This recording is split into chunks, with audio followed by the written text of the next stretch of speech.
One of the most closely watched local races this election season will be for the Brooklyn congressional seat currently held by Ed Towns. But as Bobby Kuza explains, Towns' Democratic primary campaign so far has been virtually non-existent. Ed Towns isn't concerned about his re-election, he told us in January. In his nearly 30 years in Congress, he's successfully fought off challengers 12 times.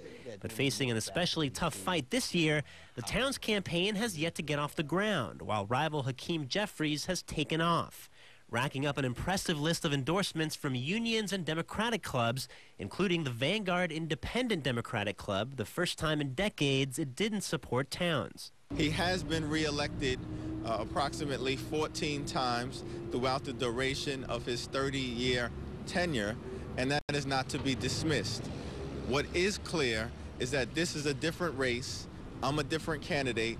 We are bringing a different level of support to this campaign. Towns declined to be interviewed for this story. A campaign spokesman said the lack of endorsements is a concern, but pointed out Towns' district itself was an unknown until just a few weeks ago when it was redrawn to include neighborhoods like Coney Island and Howard Beach.